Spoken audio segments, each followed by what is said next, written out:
4వ వార్డు అయిన గుండ్లకుంట గ్రామానికి ముఖ్య అతిథులుగా వచ్చేసిన మన జగపన్న గారు, పెద్దలు ప్రశాంతయ్య గారు, ఈ వేదిక మీద పెద్దలు, మా గుండ్లకుంట గ్రామ ప్రజలందరికీ నాకు నమస్కారం.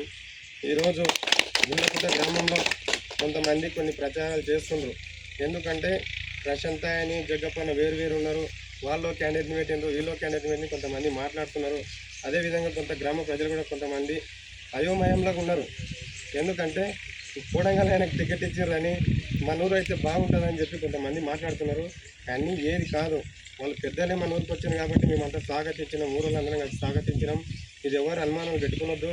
వాళ్ళిద్దరు కలిసి జోడెడ్లలాగా మన ఊరిని ఈ 12 వార్డుల్లో మన గుండ్లకుంట ఎంచుకున్నారంటే ఈ గుండ్లకుంట చాలా వెనుకబడింది కాబట్టి ఈరోజు వాళ్ళు పెద్దలు అయితే కొంచెం ముందుకు నడుస్తుందని చెప్పి మేము కూడా ఆశించినాము. మేమందరం కలిసి ఒక నిర్ణయం, ఊళ్ళో మేము ఇద్దరం ముగ్గురం కాదు, ఊరంతా కలిసి నిర్ణయం తీసుకొని పెద్దలు ప్రశాంతయ్య గారిని స్వాగతించినందుకు వచ్చిండ్రు. దాని తరఫున మన జగపన్న కూడా చాలా మనకు ఇంతవరకు ఎన్నో విధాలుగా మనకు అభివృద్ధి చేసిండ్రు. ముందు ఇంకా వాళ్ళిద్దరు కలిస్తే మన ఊరు ఏ విధంగా అవుతుందో మీరు ఆలోచన చేయండి. ఈరోజు టీఆర్ఎస్ వాళ్ళు కూడా వరకు అభ్యర్థి వేసిండు, కానీ ఇప్పుడు వాళ్ళు అధికారంలో లేరు. వాళ్ళు గెలిచినా మనకేం చేయరు.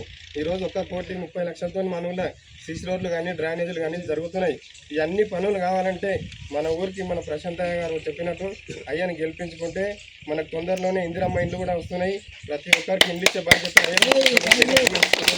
మీరు ఎవ్వరికి భయపడకుండా మన అయ్యని గెలిపించుకుంటే మనకు మంచి జరుగుతుంది. దీనికి నాకు అవకాశం ఇచ్చిన పెద్దలందరికీ నమస్కారం.